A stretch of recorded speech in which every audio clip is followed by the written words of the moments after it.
TunePocket.com. Okay, ચાલો છોકરાઓ આપણે આગળ વધીએ. લાસ્ટ વિડીયોની અંદર આપણે બોયલનો નિયમ કમ્પ્લીટ કરેલો હતો. તો આજે આપણે સમજવાનો પ્રયત્ન કરીશું ચાર્લ્સ અને ગેલ્યુસેકનો નિયમ. તો સમજો ચાર્લ્સ અને ગેલ્યુસેકનો નિયમ શું કહેવા માંગે છે. તો આજની આપણી થિયરી છે ચાર્લ્સનું નિયમ. ચાલો, તો મીન્સ કે બોયલના નિયમ કરતાં પણ ચાર્લ્સનો નિયમ ઇમ્પોર્ટન્ટ છે, એક્ઝામમાં પૂછી શકાય છે. તો ધ્યાન આપજો કે ચાર્લ્સનો નિયમ શું કહેવા માંગે છે. તો બરાબર સમજજો. ભાઈ ચાર્લ્સ અને ગેલ્યુસેક આ બંને વૈજ્ઞાનિકોએ શબ્દ લખું છું સ્વતંત્ર રીતે. હવે સ્વતંત્ર રીતનો મતલબ એવો થાય કે બંનેવે એક સાથે પ્રયોગ નથી કર્યા. ચાર્લ્સે પણ અલગ રીતે પ્રયોગ કર્યા છે અને ગેલ્યુસેકે પણ અલગ રીતે પ્રયોગ કર્યા છે. બસ શાના પર પ્રયોગ કર્યા? ગરમ બલૂન ટેકનોલોજી. મીન્સ કે એ લોકોએ કર્યું હતું કે બલૂનમાં ગરમ હવા ભરી હતી, ગરમ હવા ભરીને એના પર પ્રયોગો કર્યા હતા. તો આજે સ્વતંત્ર રીતે ગરમ બલૂન ટેકનોલોજીના ઘણા પ્રયોગો કર્યા અને તેમના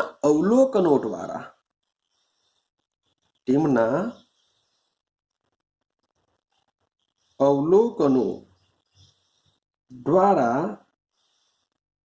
તેમણે દર્શાવ્યું કે મીન્સ કે ગરમ બલૂનના પ્રયોગો કર્યા અને પ્રયોગ પરથી એને જે પરિણામો મળ્યા એ પરિણામો પરથી એમણે કહ્યું કે વાયુના નિશ્ચિત દરના મીન્સ કે આપણે જે પણ નિયમ લેશું તેમાં જે વાયુનો જથ્થો હોય છે તો 100% શું લેશું? ચોક્કસ લેશું, અચળ લેશું. માટે નિશ્ચિત જથ્થાના વાયુના દરના અચળ દબાણે, શબ્દ બોલું છું ચાર્લ્સનો નિયમ છે એટલે આપણે શું રાખીશું? અચળ દબાણે વાયુના, શબ્દ બોલું છું, વાયુના કદ તાપમાનના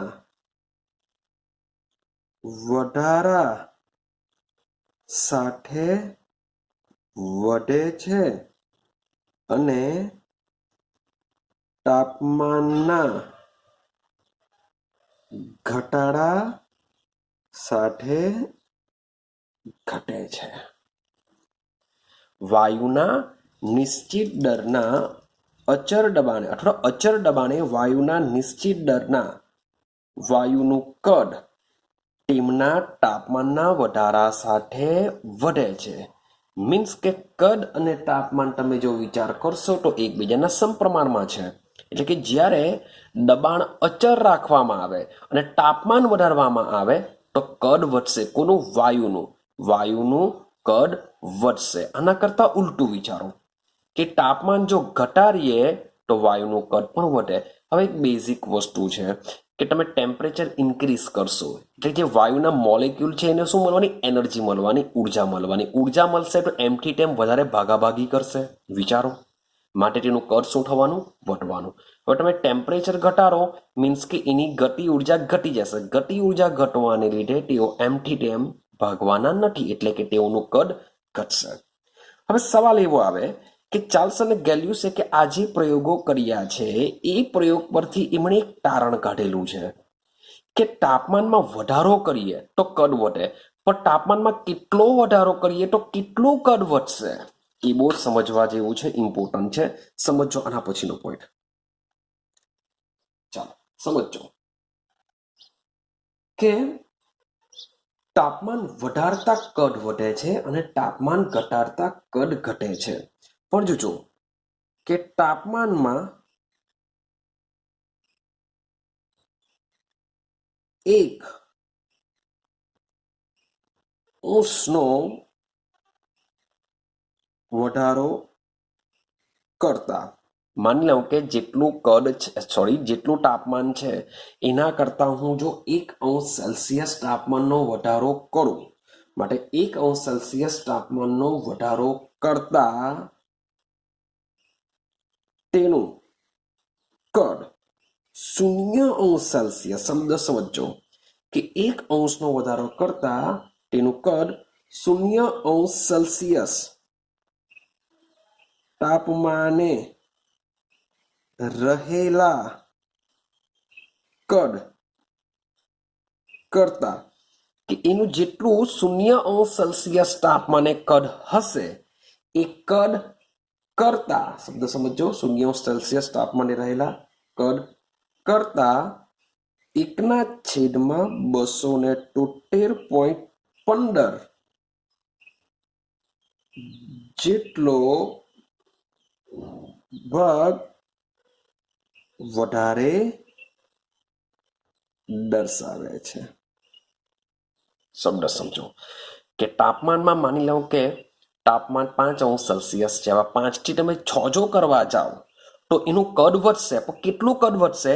તો જે 0 અંશ સેલ્સિયસ તાપમાને જે મૂળ કદ છે એ મૂળ કદના 1/273.15 ભાગ જેટલું વધારો દર્શાવે છે. આઈડિયા આવે છે? માની લઈએ કે જો 0 અંશ સેલ્સિયસ અને કોઈ પણ ટેમ્પરેચર એટલે કે T અંશ સેલ્સિયસ લઈએ, 1 અંશ, 2 અંશ, 3 અંશ, વોટ એવર કંઈ બી હોય એના માટે આપણે T અંશ સેલ્સિયસ લેશું. તો જો 0 અંશ સેલ્સિયસ અને T અંશ સેલ્સિયસના તાપમાને વાયુના કદ અનુક્રમે લખી દઈએ છીએ આપણે, એટલે આઈડિયા આવશે. અનુક્રમે 0 અંશ સેલ્સિયસે V0 અને T અંશ સેલ્સિયસ તાપમાને VT હોય તો ચાલો, તો માની લીધું કે અહીંયા લખેલું છે કે 0 અંશ સેલ્સિયસ તાપમાન રહેલા કદ કરતા 1/273.15 જેટલો ભાગમાં વધારો દર્શાવે છે. ક્લિયર થાય છે? તો માની લો કે હું VTની વેલ્યુ શું થઈ શકે? માની લો કે કોઈ ટેમ્પરેચર વધારેલું છે, કોઈ ટેમ્પરેચર વધારેલું છે કે VT લખું છું, તો VT ઇઝ ઇક્વલ ટુ શું લખેલું છે?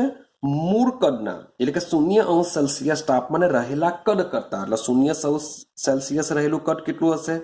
V0 હશે. ચાલો, કેટલો વધારો દર્શાવે છે? 1/273.15, એટલે 1/273.15 ભાગ જેટલો, એટલે કે V0ના આટલા ભાગમાં વધારો દર્શાવશે.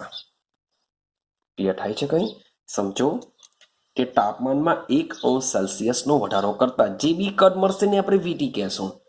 આઈડિયા આવે છે? મૂળ V0. હવે 1 અંશ સેલ્સિયસનો વધારો કરો કે 5 અંશ સેલ્સિયસનો વધારો કરો, જેટલો બી વધારો થશે એને કહેશું VT. ચલો, 0 અંશ સેલ્સિયસ તાપમાને રહેલા કદ કરતા એટલે કે V0, આટલું તો હતું જ, આટલું એનું પહેલેથી કદ હતું. હવે એમાં વધારો કેટલો થયો તે આ દર્શાવે છે, આ વધારો દર્શાવે છે ને આ પહેલેથી કદ હતું એટલું. ક્લિયર થાય છે? તો પહેલેથી કદ હતું V0, હવે એમાં વધારો કેટલો થયો? તો 1/273.15 ઇન્ટુ V0 જેટલો વધારો થશે, કારણ કે લખેલું છે કે 0 અંશ સેલ્સિયસ તાપમાને રહેલા કદ કરતા 1/273.15 ભાગ જેટલો વધારો દર્શાવે છે. આઈડિયા આવી ગયા સેન્ટેન્સ? ચાલો, હવે આ સેન્ટેન્સ પરથી આપણે V0 કોમન જો કરીએ તો VT is equal two V0 common કરીએ તો 1 પ્લસ, શબ્દ બોલું છું, 1 પ્લસ. ઓકે, ચાલો હવે જો ભાઈ અહીંયા એક લખેલો છે, તો આ જે સેન્ટેન્સ છે એ શાના માટે હતું? કે 1 અંશ સેલ્સિયસનો વધારો કરીએ. જો 1 અંશ સેલ્સિયસનો વધારો કરીએ તો અહીંયા 1 આવશે. જો 5 અંશ સેલ્સિયસનો વધારો કરું તો અહીંયા 5 આવશે. જો 10 અંશ સેલ્સિયસનો વધારો કરું તો અહીંયા કેટલા આવશે? 10 આવશે. હવે મેં શું એક કોમન સૂત્ર લખીએ છીએ T અંશ સેલ્સિયસ માટે, એટલે કે કોઈ બી ટેમ્પરેચર હોઈ શકે, માટે 1ની જગ્યાએ અહીંયા આપણે શું કરી દઈશું? T કરી દઈશું. ક્લિયર થાય છે? તો થશે શું? 1 પ્લસ T/273 73.15 આઈડિયા આવે છે ભાઈ આ બી સાચું જ છે કારણ કે 1 અંશ સેલ્સિયસનો વધારો કરવામાં આવે તો 1/273.15 ઇન્ટુ V0 જેટલો વધારો થાય જો 5 અંશ સેલ્સિયસનો વધારો કરવામાં આવે તો 5/273.15 ઇન્ટુ V0 જેટલો વધારો થશે જો 6 અંશ સેલ્સિયસનો વધારો કરવામાં આવે તો અહીંયા 6 મૂકવામાં આવે છે પણ આપણે કોમન સૂત્ર લખીએ છીએ T અંશ સેલ્સિયસ માટે VT is equal two V0 plus T/273.15 into V0 જો કોમન કરીએ તો આપણે આ મુજબનું સૂત્ર મળશે ક્લિયર છે ભાઈ લસા લઈ શકીએ આપણે તો શું થઈ શકે છે VT is equal two V0 273.15 plus small T છેદમાં 273.15 ચાલો આટલું ક્લિયર થયું અગાડી સમજજો હવે આને બરાબર સમજીએ હવે આ જે સૂત્ર મળે છે એ સૂત્ર પરથી એક નવો માપક્રમ રચાયો શું રચાયો નવો માપક્રમ એ માપક્રમ બી શાનો છે તાપમાનનો એક નવો માપક્રમ રચાયો લખી દઈએ છીએ આપણે આના પરથી તાપમાનનો એક નવો માપક્રમ રચાયો કયો માપક્રમ છે તો જે T અંશ સેલ્સિયસ છે કોઈ ટેમ્પરેચર છે T अंश સેલ્સિયસે આ જે નવો માપક્રમ છે તો T अंश સેલ્સિયસે નવા માપક્રમને T બરાબર 273.15 પ્લસ ટી વડે દર્શાવવામાં આવે છે આ જે વસ્તુ છે તેની જગ્યાએ ટી બરાબર 273.15 પ્લસ ટી વડે દર્શાવવામાં આવે છે આઈડિયા આવે છે અને જે 0 અંશ સેલ્સિયસ છે જે 0 અંશ સેલ્સિયસ છે એને નવા માપક્રમ પ્રમાણે એને આપણે T0 કહેશું અને આપણે શું કહેશું T0 તો T0 બરાબર કેટલા લેશું 273.15 લેશું કે T અંશ સેલ્સિયસ ને નવા માપક્રમ પ્રમાણે T બરાબર 273.15 પ્લસ T પ્રમાણે લેશું અને 0 અંશ સેલ્સિયસ ને આ મુજબ દર્શાવીશું હવે આ જે નવો માપક્રમ જે છે એ નવા માપક્રમને એકચ્યુઅલી કહેવામાં આવે છે કેલ્વિન તાપમાન માપક્રમ એને શું કહેવામાં આવે છે કેલ્વિન તાપમાન માપક્રમ કહેવામાં આવે છે યાદ કરો તમારું ચેપ્ટર નંબર 1 જેમાં આપણે તાપમાન માપવા માટેના 3 એકમો લીધેલા હતા અંશ સેલ્સિયસ ફેરનહીટ અને કેલ્વિન જેમાં અંશ સેલ્સિયસ અને કેલ્વિન વચ્ચે સંબંધ ધરાવતું સમીકરણને યાદ કરો એ ક્યાંથી આવ્યું હશે એનો તમને અંદાજો આવ્યો હશે કે આ જે સમીકરણ છે એ સમીકરણ પરથી આપણું શું આવેલું હતું અંશ સેલ્સિયસ અને કેલ્વિન વચ્ચે સંબંધ ધરાવતું સમીકરણ મેળવવામાં આવ્યું હતું ક્લિયર છે અને આ જે તાપમાન છે તાપમાનને જ કહેવામાં આવે છે નિરપેક્ષ તાપમાન માપક્રમ એને શું કહેવામાં આવે છે નિરપેક્ષ તાપમાન માપક્રમ કહેવામાં આવે છે અને નિરપેક્ષ તાપમાન માપક્રમ પ્રમાણે જે સેલ્સિયસ છે એ સેલ્સિયસનું મીન્સ કે લખી દઈએ છીએ આપણે સેલ્સિયસ એ સેલ્સિયસમાં 0 ડિગ્રી સેલ્સિયસ યાદ રાખજો 0 ડિગ્રી સેલ્સિયસને જો મારે નિરપેક્ષ તાપમાન માપક્રમમાં લખવું હોય તો 0 ડિગ્રી સેલ્સિયસ બરાબર થશે 273.15 કેલ્વિન 0 ડિગ્રી સેલ્સિયસ બરાબર શું થાય 273 કેલ્વિન બરાબર થશે બીજું કે તમે સેલ્સિયસને જ્યારે દર્શાવો છો તેના મૂલ્યની ઉપર તમે ડિગ્રીમાં દર્શાવો છો આ જે સેલ્સિયસનું જે માપક્રમ છે એને તમે શામાં દર્શાવો છો ડિગ્રીમાં દર્શાવો છો જ્યારે કેલ્વિનની અંદર જોજો ડિગ્રી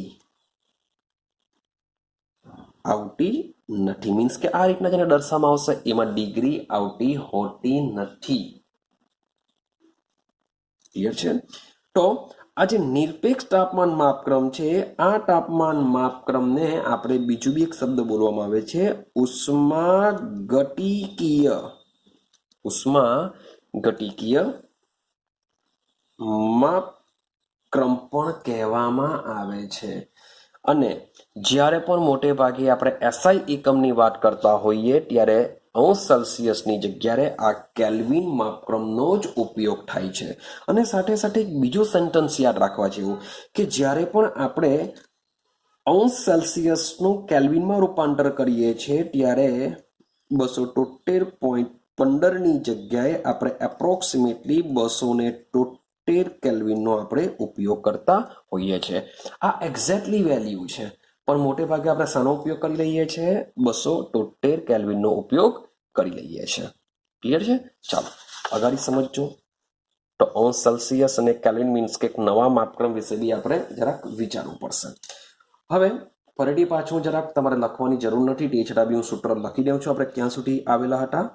તો VT is equal two V0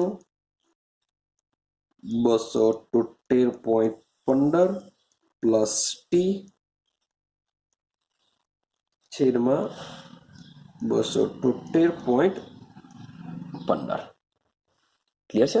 આટલી સુધી આપણે આવેલા હતા. ચલો હવે આ સમીકરણની જો વાત કરીએ તો આ સમીકરણમાં આપણો જે T1 છે એ T1 ની જગ્યાએ લખી શકીએ છીએ 273.15 પ્લસ ટી મીન્સ કે જે અંશ સેલ્સિયસ છે તેનું સમજી લેજો, આપણે કેલ્વિનમાં રૂપાંતર કર્યું. અને સાથે સાથે જે T0 છે એની જગ્યાએ લખી શકીએ 273.15 લખી શકીએ. માટે આ વેલ્યુ જો આપણે ઉપર મૂકીએ નવા માપક્રમની તો VT ઇઝ ઇક્વલ ટુ બનશે V0 ચાલો T1 ના છેદમાં T0 આવું કંઈક થવાનું. ચાલો આને થોડુંક વ્યવસ્થિત રીતે લખીએ, મીન્સ કે ટી ને સાથે લઈ આવીએ. એવું જો આપણે જો કરીએ તો શું થઈ શકે?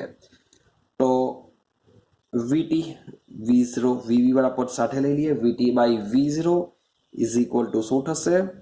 T1 by T0. ક્લિયર થાય છે? જો આપણે 0 અને t ની જગ્યાએ જો 1 અને 2 એવા જો મીન્સ કે સૂત્ર જો ઉપયોગ કરીએ તો શું બની જાય? જો VT V0 એટલે કે શરૂઆતનું 0 સેલ્સિયસ તાપમાને કટ, તો એ શરૂઆતનું કટ કહેવાય. અને આ કોઈ ટી તાપમાને કટ કહેવાય, એટલે કે અંતિમ લઈ લઈએ આપણે. તો અંતિમ માટે હું 2 શબ્દ મૂકું, શરૂઆત માટે 1 શબ્દ મૂકું. સેમ આ T0 એટલે 0 સેલ્સિયસ તાપમાને એનું કેલ્વિનમાં રૂપાંતર કરેલું છે. માટે હવે આ T1 ની જગ્યાએ હું શું લઈ લેવા? એને આપણે 100% એને આપણે T2 કરી દઈએ અને શરૂઆતના તાપમાનને આપણે T1 કરી દઈએ. તો આ જે સમીકરણ છે, સમીકરણ તમારે યાદ રાખવાનું છે કે V2 બાય V1. હવે તમને થાય સર V1 બાય V2, તો ભાઈ V1 ને તમારે અહીંયા લઈ જવું પડે. જો કરીએ આપણે કે V1 ને હું અહીંયા લઈ જાઉં, V2 ને નીચે લઈ જાઉં, ઇઝ ઇક્વલ ટુ આ T1 ને ઉપર લઈ જાઓ, T2 ને, તો V1 by V2 is equal to T1 by T2. તો આવી રીતના તમે બોલશો તો પણ ચાલશે, કોઈ ખોટું નથી. ક્લિયર થાય છે? તમે V2 ને આ બાજુ લઈ જાઓ, V1 મીન્સ કે બંને એકબીજામાં આપણે રૂપાંતર કરી શકીએ છીએ. તો ભાઈ V1 by V2 is equal to T1 by T2, અથવા તો V2 by V1 is equal to T2 by T1. Means કે બે બી ઉપર આવી શકે, એક બી આવી શકે, અથવા એક ઉપર લઈ લો, બે નીચે લઈ લો, કંઈ પણ વસ્તુ ચાલી શકે. ક્લિયર છે? તો આના પરથી આપણે લખી શકીએ, કોમન જો લખવું હોય તો V1 બાય V2 ની જગ્યાએ આપણે લઈ લઈએ V લઈ લઈએ. જો મે બી આ T1 ને નીચે લઈ લઉં તો V1 બાય T1 ચાલો કરી દઈએ આપણે પહેલા, પછી વાત કરીએ. V1 by T1 is equal to V2 by T2 પણ લખી શકાય. આના પરથી આપણે કહી શકીએ કે V by T is equal to અચળાંક હોઈ શકે. યાદ કરો બોયલર નિયમમાં, બોયલર નિયમ પરથી આના પરથી આપણે આ મેળવ્યું હતું કે ભાઈ કોઈ એક અવસ્થા લીધી હતી કે એમાં એનું કદ મીન્સ કે ટેમ્પરેચર અચર હતું, તેમાં કદ V1 દબાણ P1 એવી રીતના આપણે વાત કરી હતી. સેમ અહીંયા બે અવસ્થા છે, મીન્સ કે કોઈ એક અવસ્થા બીજી અવસ્થા, તો એ માટે આપણે V by T is equal to અચળાંક લખી શકીએ છીએ. અચળાંકનો મતલબ શું થાય? V by T is equal to K, એટલે કે V બરાબર K ઇન્ટુ T. જો K ને ઇઝ ઇક્વલ ટુ K ને કાઢી નાખું તો એની જગ્યાએ શું લખી શકું? V ચલે છે T. જો એકબીજાના સમપ્રમાણમાં છે. એકબીજાના સમપ્રમાણનો મતલબ શું થાય? જો તાપમાન વધે તો કદ વધે, જો તાપમાન ઘટે તો કદ ઘટે, અથવા તો કદ વધે તો તાપમાન વધે, કદ ઘટે તો તાપમાન ઘટે. તો આના પરથી ચાર્લ્સના આ જે સૂત્ર છે એને ચાર્લ્સના નિયમનું ગાણિતીય સમીકરણ છે. ચાર્લ્સના નિયમનું ગાણિતીય સમીકરણ. આના પરથી એમણે નિયમ આપ્યો હતો. નિયમ સિમ્પલ થશે, સમજવાની વાત કરજો. ચાલો, શું નથી આવતું? દબાણ નથી આવતું. તો તમારે લખવાનું છે અચળ દબાણ. કોઈ પણ નિયમની વાત કરીશું, વાયુનો જે જથ્થો છે તો 100% શું લેશું? અચળ લેશું. એટલે લખીશું નિશ્ચિત જથ્થાના વાયુના દર. અચળ દબાણે નિશ્ચિત જથ્થાના વાયુના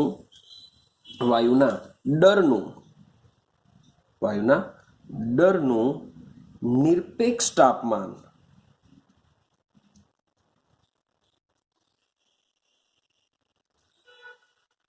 વાયુના કદના સમપ્રમાણમાં હોય છે. અથવા તમે કદ બી પેલા લખી શકો કે વાયુનું કદ નિરપેક્ષ તાપમાનના સમપ્રમાણમાં હોય છે, જેને ચાર્લ્સનો નિયમ કહેવામાં આવે છે. તો યાદ રહેવો જ જોઈએ કે અચળ દબાણે નિશ્ચિત જથ્થાના વાયુનું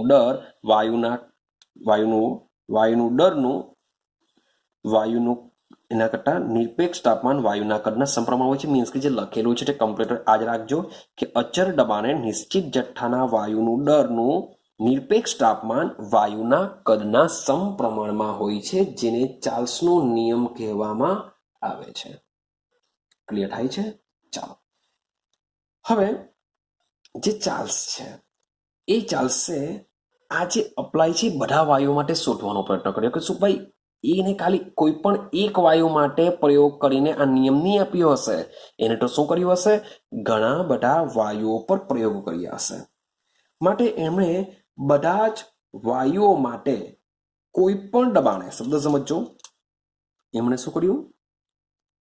બધા જ વાયુઓ માટે હવે જે દબાણ છે, દબાણ આપણે શું કરીએ છીએ? અચળ લઈએ છીએ. એટલે કે જે બી પ્રયોગ કરીશું એ પ્રયોગમાં દબાણને કેવું રાખીશું? અચળ રાખીશું. તો બધા જ વાયુઓ માટે કોઈ પણ દબાણે કદ ને તાપમાનનો આલેખ છે, માટે કદ વિરુદ્ધ તાપમાનનો આલેખ. બોલો કેવી રેખા મળશે? એકબીજાના કેવા છે? સમપ્રમાણમાં છે. સમપ્રમાણમાં હોય તો આલેખ કેવી રેખા મળે? સીધી રેખામાં મળે છે. એકબીજાના સમપ્રમાણમાં તો કેવી રેખા? સીધી રેખામાં. યાદ કરો બોયલનો નિયમ. બોયલનો નિયમ એકબીજાના વ્યસ્ત પ્રમાણમાં છે, માટે એનો જે આલેખ છે એ કર્વ આકારનો હતો. પણ તમે કહો સર આપણે તો સીધી, પણ એકના છેદમાં ટી હતો. જો તમે પી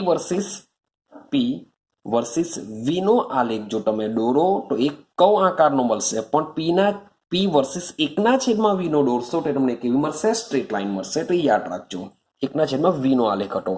તો સેમ અહીંયા પણ દબાણ વિરુદ્ધ કદનો જો આલેખ દોરીશું એ આલેખ કેવો મળશે? મને સીધી રેખા મળશે. હવે આલેખને સમજવાનો પ્રયત્ન કરીએ. ચાલો, તો આ છે દબાણ વર્સિસ કદ. માની લો કે અહીંયા છે કદ, ઓકે, અહીંયા છે કદ ને આ બાજુ આવે છે તાપમાન. તે પણ આપણે અંશ સેલ્સિયસમાં લીધેલું છે, સમજેલું છે અંશ સેલ્સિયસ. તો જુદા જુદા વાયુ માટે અચળ દબાણે જ્યારે આ પ્રયોગ કરવામાં આવ્યો ત્યારે કંઈક આ મુજબના એના આલેખો મળ્યા. સીધી રેખામાં જ બધા મળેલા છે. મીન્સ કે 4 પ્રયોગોના આલેખ આ રીતના દર્શાવ્યા છે. માન લો કે આ P1 જેટલા અચળ દબાણે પ્રયોગ કરવામાં આવ્યો હોય, આ P2 જેટલા અચળ દબાણે કર્યો હોય, આ P3 જેટલા અચળ દબાણે કર્યો હોય, અને આ P4 જેટલા અચળ દબાણે આ પ્રયોગ કરવામાં આવ્યો હોય છે. પણ જ્યારે આ આલેખ છે એ આલેખને હવે મારે શૂન્ય કદ, શબ્દ બોલું છું, શબ્દ જો શૂન્ય કદ શબ્દ લખું છું, શૂન્ય કદ તરફ લંબાવું છું, શૂન્ય કદ. હવે શૂન્ય કદનો મતલબ શું થાય કે અહીંયા આપણે વીનું મૂલ્ય અહીંયા 0 હશે એટલે આ લાઈન પર મીન્સ કે ગમે જ્યાં બી ટચ થતું હશે એને આપણે શૂન્ય કદ કહેશું. શું કહેશું? શૂન્ય કદ.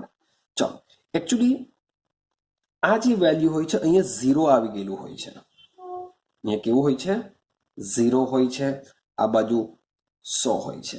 આ બાજુ તરફ જોવા જશો તો -100, -200, સેમ -300 આ રીતના એની વેલ્યુ હોય છે. તો જ્યારે આપણે આને લંબાવીએ છીએ ત્યારે આની જે વેલ્યુ છે એ જરાક જોજો. બધા આલેખને આપણે લંબાવીશું તો લંબાવતા એ જે શૂન્ય કદ તરફ જે મળતું હોય છે, આજે જે અહીંયા જે ટચ થાય છે બધા જ આલેખ તેની વેલ્યુ હોય છે -273.15 સેલ્સિયસમાં છે એટલે એની વેલ્યુ કેટલી હશે? સેલ્સિયસમાં. તો કદ વર્સિસ તાપમાનનો આલેખ દોરતા અચળ દબાણે જ બધા આલેખો બધા પ્રયોગો કર્યા છે. તો એ જે આલેખ સીધી રેખા મળતા હોય છે એને જ્યારે શૂન્ય કદ તરફ લંબાવતા અને આ જે આલેખ જે મળતા હોય છે એના જે ઢાળ હોય છે એ ઢાળ બધા આલેખના ઢાળની વેલ્યુ જુદી જુદી હોય છે. પણ આલેખને જ્યારે શૂન્ય કદ તરફ લંબાવીએ ત્યારે જે તાપમાને એ લોકો ભેગી થાય છે એ તાપમાન હોય છે -273.15 સેલ્સિયસ. ક્લિયર છે? હવે ચાર્લ્સનું જે અવલોકન છે એ અવલોકનની વાત કરીએ આપણે. આપણું અવલોકન કયું છે? આની વાત કરીએ. શબ્દ સમજો, અહીંયા જો સમજાવું છું. તો આપણું આ એક સમીકરણ છે. હવે આ સમીકરણમાં જો ટીની વેલ્યુ મીન્સ કે આ જે -273.15 આપણે જે આલેખને લંબાવીએ છીએ ત્યારે વેલ્યુ કેટલી મળે છે? -273.15 સેલ્સિયસ જે મળે છે એને આપણે આમાં મૂકવાનો પ્રયત્ન કરીએ તો શું થઈ શકે? તો VT is equal two V0. ચાલો, +273.15 -273.15 0ના છેદમાં આવી જશે 273.15 મીન્સ કે આ વેલ્યુ 0 થઈ જશે. 0ના છેદમાં કંઈ પણ હશે તો કેવું થઈ જશે? શૂન્ય થઈ જશે. મીન્સ કે તમારા વાયુના કદનું અસ્તિત્વ જ ન રહે. જો આ રીતના ટીની મીન્સ કે લંબાવતા -273.15 જો આવતું હોય તો વાયુના કદનું શું થશે? અસ્તિત્વ જ ન રહે. વાયુ છે જ નથી એવું થઈ જશે. પણ ખરેખર તો શું થાય કે -273.15 સેલ્સિયસ આટલું એટલે ખૂબ જ નીચું તાપમાન કહેવાશે. આટલા નીચા તાપમાને યાદ કરો ટેમ્પરેચર જો ઘટાડીએ તો વાયુનું પ્રવાહીકરણ થઈ જશે. તો આટલા નીચા તાપમાને જે વાયુ હોય છે, વાયુ કઈ અવસ્થામાં આવી જતો હોય છે? પ્રવાહી અવસ્થામાં આવી જતો હોય છે, એટલે કે પ્રવાહીકરણ પામી જાય છે. એટલે કે આટલું જે કાલ્પનિક જે ટેમ્પરેચર હોય છે, આપણે તો મીન્સ કે એનો જે આલેખ છે આલેખને લંબાવીને આ વેલ્યુ મેળવેલી છે તો આ એક કાલ્પનિક તાપમાન કહેવાશે. તો આ કાલ્પનિક તાપમાને કોઈ પણ વાયુ હોય છે એ વાયુનું કદ કેટલું હોય છે? શૂન્ય હોય છે. માટે જ આ તાપમાનને કહેવામાં આવે છે નિરપેક્ષ શૂન્ય તાપમાન. કારણ કે આ તાપમાને વાયુનું કદ કેવું થઈ જતું હોય છે? શૂન્ય થઈ જતું હોય છે. ક્લિયર? તો મોટે ભાગે ચાર્લ્સનો જે નિયમ છે એ બધા વાયુઓ ક્યારે પાડી શકે? જો નીચું દબાણ હોય અને ઊંચું તાપમાન હોય. શબ્દ બોલું છું, નીચું દબાણ અને ઊંચા તાપમાને ચાર્લ્સના નિયમનું પાલન થતું હોય છે. આઈડિયા આવે છે? તો આ છે તમારો ચાર્લ્સનો નિયમ. તો ઇમ્પોર્ટન્ટ છે મીન્સ કે મે બી આવી શકે સ્કૂલની એક્ઝામોની અંદર. ચાલો, તો હવે આપણે એનો એક એક્ઝામ્પલ સમજવાનો પ્રયત્ન કરીએ. સમજીએ એક નાનો અમથો એક્ઝામ્પલ. ચાલો, તો એક્ઝામ્પલ સમજીએ એનો. કોયડો છે કે પેસિફિક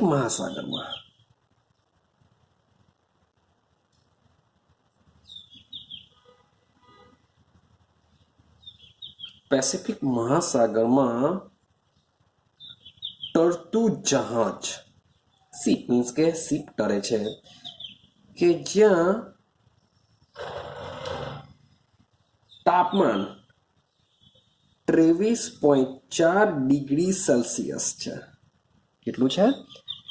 23.4 ડિગ્રી સેલ્સિયસ છે. મીન્સ કે પેસિફિક મહાસાગરમાં જે જહાજ છે એ જહાજનું તાપમાન આપેલું છે આપણે કેટલું? 23.4 ડિગ્રી સેલ્સિયસ. હવે ત્યાં એક બલૂન ત્યાં એક બલૂન 2 લીટર વાયુથી ભરેલો છે. જહાજ પર એક બલૂન છે, એનું કદ આપેલું છે 2 લીટર. મીન્સ કે કદ આપેલું છે 2 લીટરથી ભરેલો છે. હવે આ જે જહાજ છે એ જ્યારે હિન્દ મહાસાગર પહોંચે છે, પેસિફિક પરથી હિન્દ મહાસાગર પહોંચે છે, મીન્સ કે ટેમ્પરેચર બદલાવાનું હું લખતો નથી, તો ત્યાં હિન્દ મહાસાગરમાં પહોંચે છે ત્યારે તાપમાન 26.1 ડિગ્રી સેલ્સિયસ છે. પેસિફિકથી હિન્દ મહાસાગરમાં આવી ગયું તો એનું તાપમાન કેટલું થયું? 26.1 ડિગ્રી સેલ્સિયસ છે. તો ત્યાં તેનું કદ મીન્સ કે જે બલૂન છે એ બલૂનનું વાયુનું કદ કેટલું હશે? કારણ કે ટેમ્પરેચર બદલાયું છે તો સીધી સિમ્પલ વસ્તુ છે, એનું કદ પણ શું થશે? બદલાશે. તો ભાઈ તમને શું વસ્તુ આપેલું છે? શરૂઆત કરીએ કે તાપમાન આપેલું છે. શરૂઆતનું તાપમાન આપણે પેસિફિક મહાસાગરમાં T1 લઈ લઈએ. કેટલું આપેલું છે? 23.4 ડિગ્રી સેલ્સિયસ છે. યાદ રાખજો ડિગ્રી સેલ્સિયસમાં છે. અને V1 કદ કેટલું આપેલું છે? 2 લીટર આપેલું છે. ત્યાર પછી એને હિન્દ મહાસાગરમાં જાય છે, પેસિફિક હિન્દ મહાસાગર, એટલે કે T2 બરાબર 26.1 ડિગ્રી સેલ્સિયસ છે. તો ત્યાં તેનું કદ કેટલું થશે? એટલે કે V2 is equal two question mark. તો તમને V1 T1 વચ્ચે સંબંધ ધરાવતું સૌથી પહેલા મીન્સ કે સેલ્સિયસ છે તમારે શું કરવું પડશે? કેલ્વિનમાં રૂપાંતર કરવું પડશે. એટલે કે કરવાનું કંઈ નથી, યાદ છે, તમે ચેપ્ટર નંબર 1માં ભણીને આવ્યા છે.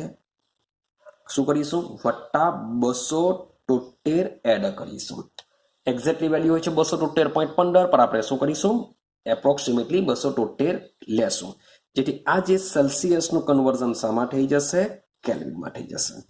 અને આનો આન્સર આવી જશે 296.4 કેલ્વિન. સેમ એ જ રીતે T2 ને બી કન્વર્ઝન કરીએ.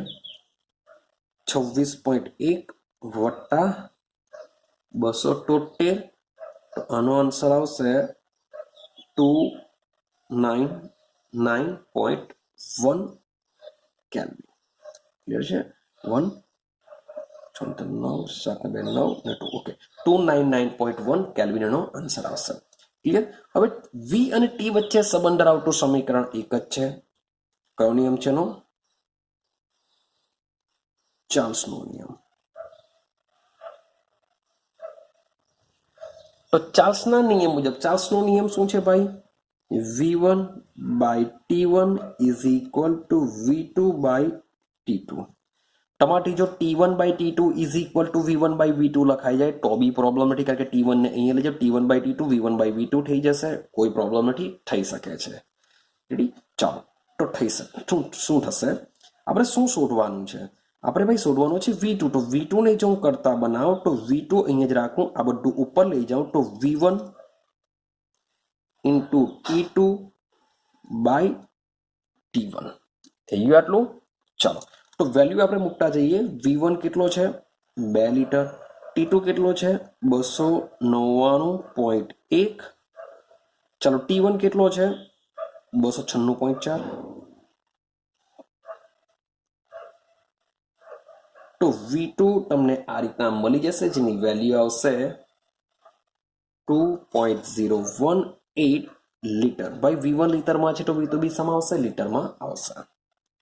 ક્લિયર? આ મુજબના મીન્સ કે બહુ શોર્ટ એન્ડ સિમ્પલ દાખલા પૂછાતા હોય છે, બહુ ઇઝી હોય છે. દાખલા બહુ ઇઝી છે, ખાલી થિયરી સમજવાની છે, સૂત્ર યાદ રાખવાનું છે. ચાલો, આપણે આગળની થિયરી પર જઈએ.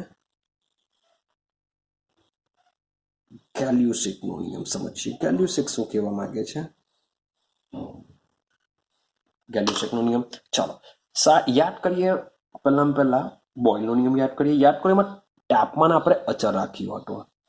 ત્યાર પછી વાત કરી ચાર્લ્સનો નિયમ. ચાર્લ્સના નિયમની અંદર આપણે દબાણ અચળ રાખ્યું હતું. તો સીધી સિમ્પલ વસ્તુ છે કે ગેલ્યુસિકમાં શું કરીશું? આપણે કદ અચળ રાખીશું. શું રાખીશું? કદ અચર રાખીશું. એના માટે એક સ્ટોરી સમજો. તમે ભાઈ તમારા ઘરમાં, તમે તો નહીં વાપરતા હોય, પણ ઘરમાં તો 2 વ્હીલ અથવા 4 વ્હીલ હશે જ, જેને આપણે વાહનો કહીએ છીએ. એ જે વાહનો હોય છે, વાહનોમાં શું હોય છે? ટાયર હોય છે. ને એ ટાયરમાં આપણે શું ભરીએ છીએ? હવા ભરીએ છીએ. ક્લિયર છે? તો આ જે હવા હોય છે એ હવાનું માપન આપણે શામાં કરીએ છીએ? દબાણમાં કરીએ છીએ. મીન્સ કે વાહનોના ટાયરોમાં જે હવા ભરેલી હોય છે એ હવા જ્યારે ભરવામાં આવે છે ત્યારેનું દબાણ કેવું હોય છે? અચર હોય છે. અને આપણે પણ ટાયરની હવા અચર રાખવાનો પ્રયત્ન કરીએ છીએ. હવે બે કન્ડિશન. માન લો કે વાત કોનું ઉનાળાની સિઝન. ઉનાળામાં શું હશે? બહુ ગરમી હશે. ગરમી હશે એનો મતલબ એમ થાય કે તાપમાન કેવું હશે? વધુ હશે. તાપમાન કેવું હશે? વધારે હશે. ચલો, જો તાપમાન જો વધારે હોય તો આ તાપમાનની અસર શાના પર થશે? દબાણ પર થશે. અને દબાણ બી શું થશે? વધે. જે હવા છે, હવાનું જો તાપમાન વધારવામાં આવે તો એનું દબાણ શું થશે? વધી જશે. માન લો કે ટાયરમાં હવા ખૂબ જ શિયાળામાં વધારે ભરાવી હોય અને એ જ હવા જો ઉનાળામાં એટલી જ રાખવામાં આવે તો જે તમારું ટાયર છે એ ટાયર ફાટી પણ જઈ શકે છે. હા કે ના? હવે ઉલટું વિચારો કે ઉનાળામાં ટાયરમાં જેટલી હવા ભરી હોય એટલી જ હવા શું શિયાળામાં ચાલે ખરી? કારણ કે શિયાળામાં શું હશે? વાતાવરણ ઠંડુ હશે. એટલે કે તાપમાન કેવું હશે? ઓછું હશે. તાપમાન ઓછું હશે તો એનું દબાણ શું થઈ જશે? ઘટી જશે. માટે શિયાળામાં મોટે ભાગે શું કરવામાં આવે છે? વાહનોના ટાયરોમાં હવા વધુ ભરાવી પડશે તો જ એનું દબાણ વ્યવસ્થિત રહેશે. કારણ કે શિયાળામાં જેટલી હવા રાખતી હોઈએ તેટલું જ જો ઉનાળામાં જો હવા રાખવાનો પ્રયત્ન કરીએ તો ભાઈ ટાયર ફાટી જશે. કારણ કે ગરમીને લીધે જે હવા હોય છે એનું દબાણ વધશે. માટે આ બધી વસ્તુ ગેલ્યુસેકે એનો અભ્યાસ કરીને નોંધી છે. તો આના પરથી મીન્સ કે ગેલ્યુસેકનો જે નિયમ છે એ શાના વચ્ચે છે? દબાણ અને તાપમાન વચ્ચે છે. તો લખીએ આપણે કે જે ગેલ્યુસેક છે એ ગેલ્યુસેકે 100% નિશ્ચિત જથ્થાના વાયુ માટે શું રાખીશું? અચર કદે તેના દબાણ અને તાપમાન વચ્ચેનો સંબંધ મેળવ્યો હતો. તાપમાન અને દબાણ વચ્ચેનો સંબંધ મેળવ્યો હતો. અને સંબંધ શું હતો? તો ભાઈ પી ચલે છે ટી. મેં તમને હમણાં જ કીધું કે તાપમાન વધે તો દબાણ વધે, તાપમાન ઘટે તો દબાણ ઘટે. એટલે કે બંને શું હશે? એકબીજાના સમપ્રમાણમાં હશે. માટે આના પર નિયમ શું બની જાય કે નિશ્ચિત જથ્થાના વાયુ માટે અચર કદે તેનું દબાણ તાપમાનના સમપ્રમાણમાં હોય છે, જેને આપણે ગેલ્યુસેકનો નિયમ કહેશું. શું કહેશું એને? ગેલ્યુસેકનો નિયમ કહેશું. જો ચલ કરી નાખીએ તો પી is equal two k into T થશે. માટે પીના છેદમાં ટી ઇઝ ઇક્વલ ટુ થઈ જશે કે. હવે સમજો. હવે બે અવસ્થા જો લઈ લઈએ. માન લો કોઈ એક અવસ્થા છે એમાં પછી આપણે તાપમાન વધારે તેનું દબાણ વધે. તો કોઈ એક અવસ્થામાં P1 લઈ લઉં, તેનું તાપમાન T1 લઈ લઉં ઇઝ ઇક્વલ ટુ કે. એ જ વાયુ માટે બીજી કોઈ અવસ્થા T2 હોય તો આ P2 હશે ઇઝ ઇક્વલ ટુ કે. આ બંનેનો સમન્વય કરવાથી મને મળી જશે P1 ના છેદમાં T1 બરાબર P2 ના છેદમાં T2. એટલે કે શું થઈ જશે? T1 by T2 is equal to P1 by P2 થઈ જશે. તો આ સૂત્ર બી દાખલા ગણવા માટે તમને કામ લાગી શકે. Sorry for that. તો આ સૂત્ર પણ તમને દાખલા ગણવા માટે કામ લાગી શકે છે. ક્લિયર છે? ચાલો સેમ થોડોક એક આલેખ બી મીન્સ કે જે આગળનું સમજીને આવ્યા તે જ રીતના છે. હવે પી અને ટી વચ્ચે સંબંધ ધરાવતું સમીકરણ છે. માટે આપણે જો આલેખ દોરવો હોય તો શું કરવું પડશે? પી વિરુદ્ધ ટી નો આલેખ દોરવો પડશે. હવે આ આલેખમાં કદ શું છે? અચર છે. હવે એકબીજાના શું છે? સમપ્રમાણમાં છે. એકબીજાના સમપ્રમાણમાં હશે તો સીધી સિમ્પલ વસ્તુ છે, આલેખ તો કેવો મળશે? સીધી રેખા મળશે. પણ આ બધા કદ કેવા હશે ભાઈ? જુદા જુદા હશે, એકબીજાના સમપ્રમાણમાં છે.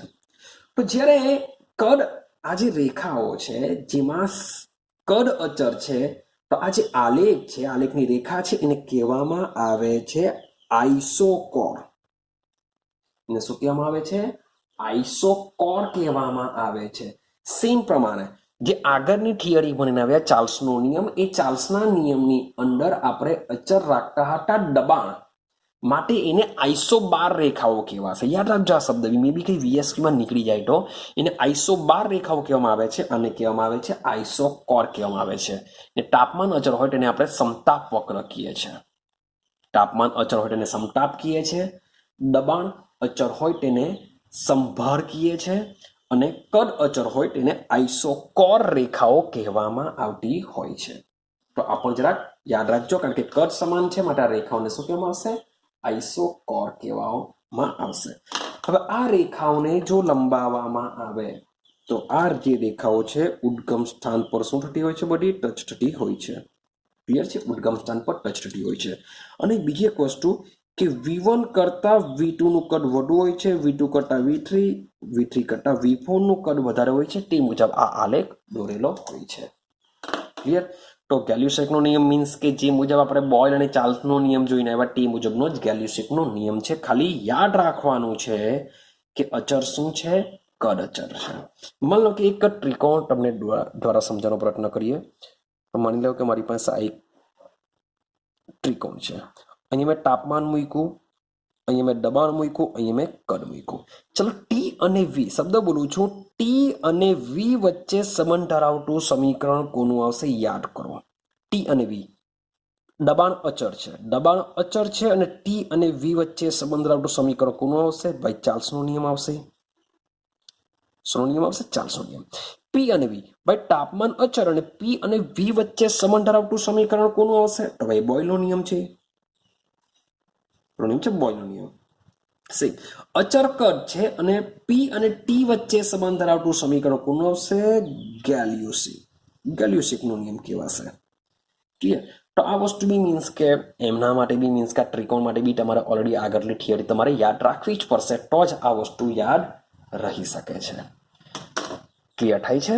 ચાલો, તો આ છે આપણા વાયુના નિયમો. 3 નિયમો આપણે સમજ્યા: બોયલનો નિયમ, ચાર્લ્સનો નિયમ અને ગેલ્યુસિકનો નિયમ. આજે આપણે બીજો એક મજાનો એવોગેડ્રોનો નિયમ બી સમજવાના છે. તો સમજીએ હવે. એવોગેડ્રો નિયમ મીન્સ કે આની સાથે કનેક્ટેડ જ છે. એવોગેડ્રો શું કહેવા માંગે છે એને આપણે સમજવાનો પ્રયત્ન કરીએ. એવોગેડ્રો, ચલો તો આપણે લખીએ છીએ એવોગેડ્રોનો નિયમ.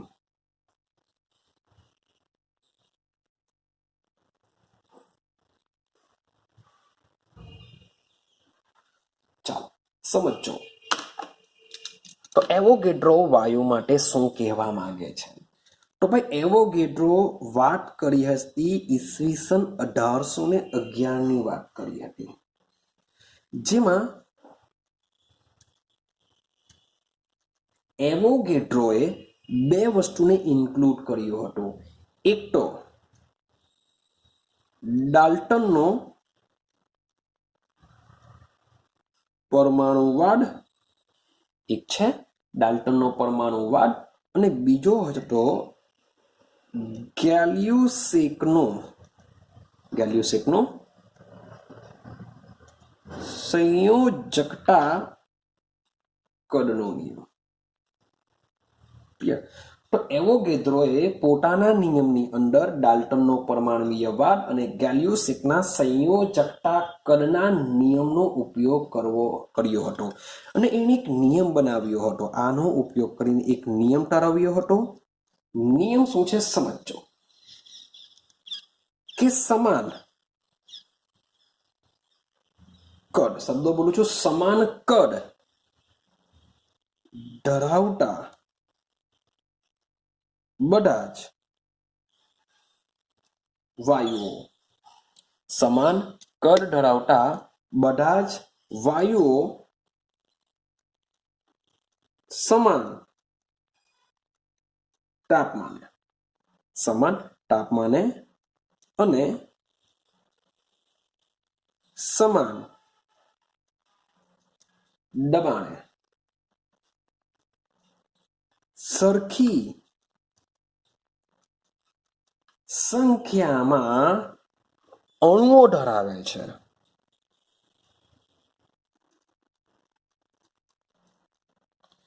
અને એવોગેડ્રોનો નિયમ કહેવા માંગે છે. સમજો, સમાન કદ ધરાવતા બધા જ વાયુઓ, માન લો કે હું પાત્ર લઈ લઉં, ચાલો સમજવાનો પ્રયત્ન કરીએ. એક પાત્ર લીધું મેં, સેમ બીજું પાત્ર લીધું, સેમ ત્રીજું, બધા સેમ પાત્ર છે. આમાં મેં ભર્યો છે O2 વાયુ, આમાં મેં ભર્યો છે H2 વાયુ, આમાં મેં ભર્યો છે N2 વાયુ. એવું સમજીને ચાલો. હવે આ જે ત્રણે પાત્રની અંદર જે મેં વાયુ લીધેલા છે એ વાયુઓનું કદ સમાન છે. વાયુનું કદ સમાન એટલે કે જેટલું ઓક્સિજનનું કદ હશે એટલું જ H2 છે, એટલું જ N2 નું કદ છે. હવે આ ત્રણે પાત્રનું જે તાપમાન છે એ પણ સમાન છે, સમાન તાપમાન છે. સાથે સાથે જે દબાણ છે એ દબાણ પણ સમાન છે. આપણે વાયુના કદ પણ કેવા લીધા? સમાન લીધા. વાયુનું કદ સમાન છે, વાયુના તાપમાન સમાન છે, વાયુનું દબાણ સમાન છે. જો આવું જો હોય તો ત્રણે પાત્રમાં O2 અણુની સંખ્યા ઇઝ ઇક્વલ ટુ H2 અણુની સંખ્યા ઇઝ ઇક્વલ ટુ N2 અણુની સંખ્યા. એટલે કે આ ત્રણે પાત્રમાં જુદા જુદા પાત્ર છે, ભલે જુદા જુદા અણુ છે, તેમ છતાં તેમાં રહેલા અણુની સંખ્યા કેવી હશે? સમાન હશે. તેમાં રહેલા પરમાણુની સંખ્યા કેવી હશે? સમાન હશે. આવું કોણ કહે છે? એવોગેડ્રોનો નિયમ છે કે સમાન કદ ધરાવતા બધા જ વાયુઓ સમાન તાપમાને અને સમાન દબાણે સરખી સંખ્યામાં અણુઓ ધરાવે છે. તો બધામાં જો આ કન્ડિશનનું જો ફોલો થતું હોય કે તાપમાન સમાન હોય, દબાણ સમાન હોય અને વાયુઓનું સમાન કદમાં હોય તો એ બધા જ પાત્રમાં અણુની સંખ્યા પણ કેવી હશે? સમાન થતી હોય છે. ક્લિયર થાય છે? ચાલો તો સમજો કે તાપમાન અને દબાણ આપણે કેવું રાખ્યું છે? અચળ રાખ્યું છે. તાપમાન અને દબાણ જો અચળ હોય તો જે વાયુનું કદ છે એ વાયુના કદમાં અણુની સંખ્યા કેવી હોય છે? એકબીજાના સમપ્રમાણમાં હોય છે. એવું બી કહી શકીએ કે ભાઈ સમાન તાપમાને અને સમાન દબાણે વાયુનું કદ, સમાન તાપમાને અને સમાન દબાણે જે વાયુનું કદ છે એ વાયુનું કદ એ વાયુના અણુની સંખ્યાના સમપ્રમાણમાં હોય છે. એટલે કે તાપમાન અને દબાણ બંનેનું સમાન છે. જો વાયુનું કદ વધે તો અણુની સંખ્યા બી વધે, જો વાયુનું કદ ઘટે તો અણુની સંખ્યા બી ઘટે. માટે એને ગાણિતિક રીતે વી ચલે છે n તરીકે દર્શાવી શકાય કે કદ અને અણુની સંખ્યા એકબીજાના સમપ્રમાણમાં હોય છે. ક્યારે? જો તાપમાન અને દબાણ સમાન હોય તો. તાપમાન પણ સમાન હોય, દબાણ પણ સમાન હોય એટલે કે અચળ હોય તો જે વાયુનું કદ છે એ વાયુનું કદ તેની અણુની સંખ્યાના સમપ્રમાણમાં હોય છે. વાયુનું કદ વધે તો અણુની સંખ્યા વધે, જો કદ ઘટે તો અણુની સંખ્યા બી કેવી થશે? ઘટેલી તમને જોવા મળશે. તો ચલને કાઢી નાખીએ તો એઝ ઇટ ઇઝ આપણે કે મૂકીશું, જેને આપણે સપ્રમાણતા અચળાંક કહેશું. આઈડિયા આવે છે? એટલે v is equal to k into n કહેવાશે. પણ આપણે 11 સાયન્સમાં પહેલા જ ચેપ્ટરમાંથી ભણતા આવીએ છીએ કે ભાઈ કોઈ પણ વાયુના 1 મોલમાં રહેલી અણુની સંખ્યા બોલો કેટલી હશે? 6.022 ઇન્ટુ 10⁻23 જેટલી હોય છે. 6.022 ઇન્ટુ 10⁻23 હોય છે. આ સંખ્યાને એકચ્યુઅલી આ ફિક્સ સંખ્યા છે જેને આપણે ગેદ્રો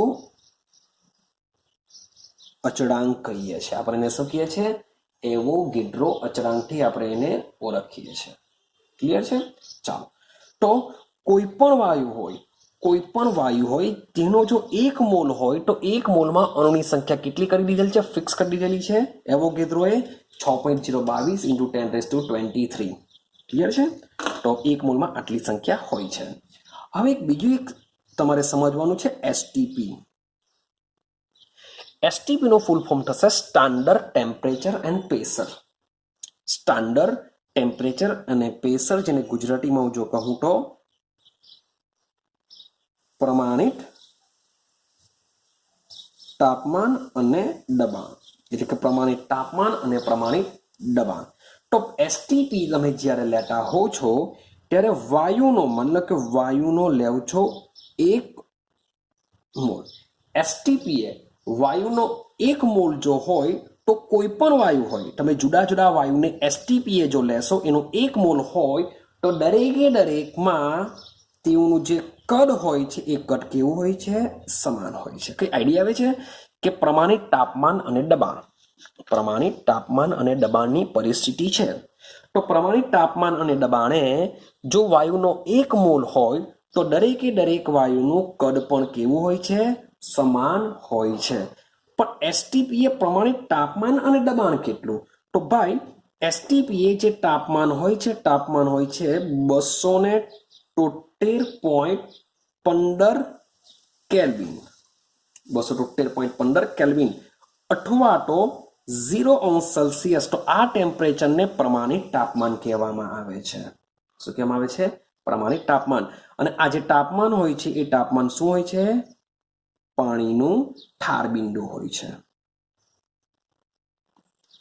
પાણીનું ઠાર બિંદુ જેટલું તાપમાન હોય છે સેમ પ્રમાણિત દબાણની વાત કરીએ તો જે પ્રમાણિત દબાણ હોય છે એ દબાણ એસટીપી એ 1 બાર લેવામાં આવે છે શું લેવામાં આવતું હોય છે 1 બાર અને 1 bar is equal two 10⁵ pascal થતું હોય છે 1 બાર બરાબર 10⁵ પાસ્કલ હોય છે તો આ મૂલ્ય શાના પરથી લીધેલું છે તો આ જે વેલ્યુ છે એ દરિયાની સપાટી ઉપર જે વાયુનું દબાણ હોય છે કેટલું હોય છે 1 બાર હોય છે એ આ જે વેલ્યુ હોય છે એ સ્ટાન્ડર્ડ ટેમ્પરેચર એન્ડ પ્રેશર તરીકે લેવામાં આવે છે તો કોઈ પણ વાયુ એસટીપી જો 1 મોલ ધરાવતું હોય 1 મોલ કદ ધરાવતું હોય તો તેઓમાં અણુની સંખ્યા કેવી હોય છે સમાન હોય છે તેઓના કદ પણ કેવા હોય છે સમાન તમને જો એમ કે એસટીપી O2 અને એસટીપી H2 તો દરેકના કદ કેવા હોય છે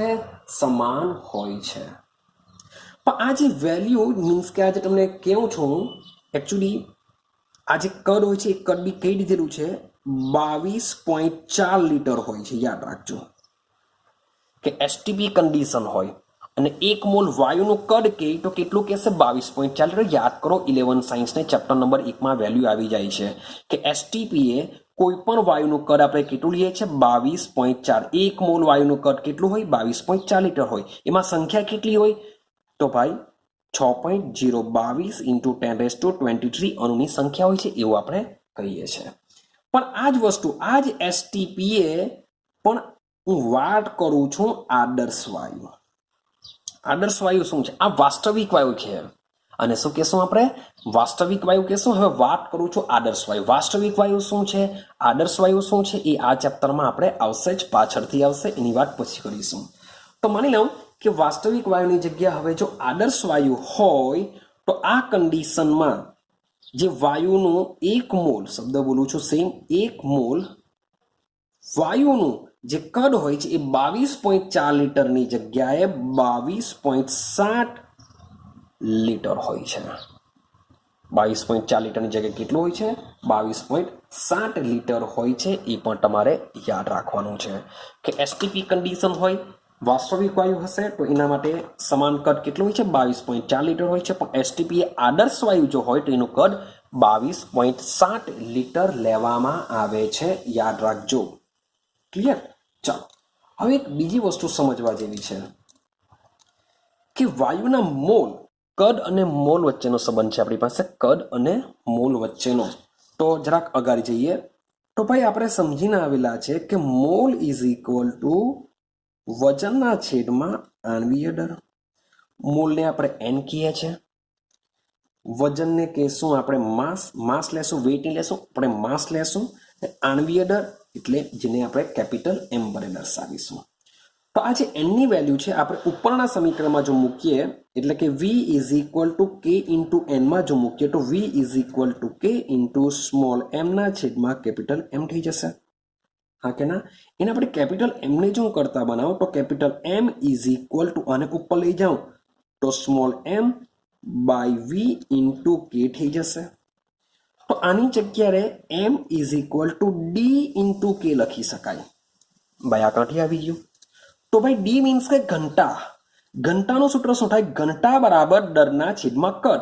તો દરના છેદમાં કદ આવી ગયું માટે એની જગ્યાએ આપણે શું મૂકી શકીએ છીએ? ઘંટા પણ મૂકી શકીએ છીએ. એટલે કે વાયુનું જે અણુભાર છે એ અણુભાર તેની ઘંટાના સમપ્રમાણમાં હોય છે. એટલે કે એમ ચલે છે, ડી પણ લઈ શકાય છે.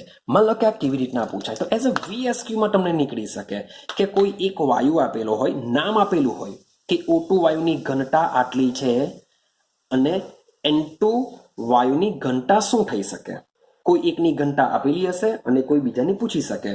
મીન્સ કે સમજો કે O2 વાયુની ઘનતા તમને x આપેલી છે, N2 વાયુની ઘનતા તમને પૂછી છે, તો તમે m O2 ના છેદમાં mN2 લઈ શકો છો ઇઝ ઇક્વલ ટુ DO2 ના છેદમાં DN2 લઈ શકો છો. આવી રીતના જો VSQ નીકળે તો આ રીતના કમ્પેરિઝન થશે. હવે તમે કહેશો સર ખાલી ઘનતા જ આપેલી છે તો શું થશે? બીજાની ઘનતા પૂછેલી છે પણ આણ્વીય દર છે આ તો ઓક્સિજનનો 1 નો 16, 16 દુ 32, નાઇટ્રોજન 14, 14 દુ 28, વોટ એવર O2 ની ઘનતા x વોટ એવર કંઈ બી આપેલી હશે તો તમે DN2 મીન્સ કે N2 ની ઘનતા તમે ઇઝીલી શોધી શકો છો. તો આ રીતના ક્વેશ્ચન માટે બી તૈયારી રાખજો, આવું બી કંઈક આવી શકે છે. આઈડિયા આવે છે? તો આ હતો એવોગેડ્રો. એવોગેડ્રો માટે તમારે એટલું જ યાદ રાખવાનું છે કે જ્યારે તાપમાન અચર હોય, દબાણ અચર હોય ત્યારે કોઈ પણ એક મોલ વાયુનું કદ સમાન સંખ્યામાં અણુની સંખ્યા ધરાવે છે. આઈડિયા આવે છે? તાપમાન અને દબાણ અચર હોવાને લીધે કોઈ પણ વાયુનું કદ 1 મોલ લઈ લેવામાં આવે છે અને 1 મોલમાં રહેલા અણુની સંખ્યા 6.022 ઇન્ટુ 10⁻23 જેટલી લેવામાં આવતી હોય છે. પછી બે વેલ્યુ યાદ રાખવાની છે કે STPA વાસ્તવિક વાયુ માટે કદ હોય છે 22.4 લીટર, પણ STPA આદર્શ વાયુ માટેનું કદ હોય છે 22.7 લીટર. ત્યાર પછી આ જ સૂત્રનો ઉપયોગ કરીને દર અને ઘનતા વચ્ચેનું સૂત્ર બી મેળવી શકે છે. એટલે કે આણ્વીય દર તેના ઘનતાને સમપ્રમાણમાં હોય છે. કેવી રીતના VSQ પૂછી શકાય એ પણ મેં તમને અહીં કીધું છે. તો અહીં આ છે આપણો એવોગેડ્રોનો નિયમ. હવે મે બી તમને લગભગ બુકમાં થોડાક વાયુઓ આપેલા હશે, તેનું કદ બી આપેલું હશે, તો એ બધી જે વેલ્યુ છે વેલ્યુ તમારે યાદ રાખવાની જરૂર નથી. જે કોષ્ટક આપેલું છે કોષ્ટક તમારે મેમરાઇઝ કરવાની જરૂર નથી. ચાલો હવે મોટે ભાગે આદર્શ વાયુ અને વાસ્તવિક વાયુ વિશે થોડું ઘણું કહીએ. તો એવું કહેવામાં આવે છે કે જે વાયુ બોયલનો નિયમ, ચાર્લ્સનો નિયમ, એવોગેડ્રો, જો 3 નિયમો બોયલનો નિયમ, ચાર્લ્સનો નિયમ અને એવોગેડ્રો, ગેલ્યુસેકની વાત નથી કરતો પણ બોયલનો નિયમ, ચાર્લ્સનો નિયમ અને એવોગેડ્રોના નિયમનું ચુસ્ત રીતે પાલન કરે તો તેવા વાયુને આદર્શ વાયુ કહેવાય છે. પણ આ આદર્શ વાયુ એક કલ્પના છે. વાસ્તવમાં આવો આદર્શ વાયુ જોવા મળતો નથી, પણ તેમ છતાં બી આદર્શ વાયુ હોય છે એવું આપણે માનીને ચાલીએ, કારણ કે એક જાતની કલ્પના છે. બાકી તમને જે બી હશે એ વાસ્તવિક વાયુ જોવા મળશે. તો આદર્શ વાયુનો મતલબ શું થાય? આદર્શ વાયુ એટલે કે એવો વાયુ કે જેના અણુઓ વચ્ચે નિર્બળ આંતર આણ્વીય આકર્ષણ બળો બી લાગતા ન હોય. તો આપણે તો કીધેલું છે કે જે વાન ડર વાલ્સ આકર્ષણ બળ છે એ સાર્વત્રિક છે, કશે બી લાગશે, કોઈ પણ બે પરમાણુ વિશે લાગે. માટે આવો જે આદર્શ વાયુ છે એની કલ્પના કરવામાં આવે છે કે ભાઈ આદર્શ વાયુ આવો હોઈ શકે. એટલે કેવો વાયુ કે જે બોયલનો નિયમ, ચાર્લ્સનો નિયમ, એવોગેડ્રોના નિયમનું પાલન કરતો હોય, તેમના અણુઓ વચ્ચે આંતર આણ્વીય આકર્ષણ બળો લાગતા જ ન હોય અથવા તો એકદમ જ ન ગણ્યા હોય તો તેવા વાયુને આપણે શું કહીએ છીએ? આદર્શ વાયુ કહીએ છીએ. તો આદર્શ વાયુ અને વાસ્તવિક વાયુ વિશે આ જે ચેપ્ટરમાં આપણે આગળ સમજીશું. તો બસ આજના માટે આપણે આ નિયમોને આપણે સમજી લીધેલા છે. નેક્સ્ટ વિડીયોમાં આપણે આદર્શ વાયુ સમીકરણની વાત કરીશું. તો મળીશું નેક્સ્ટ વિડીયોમાં.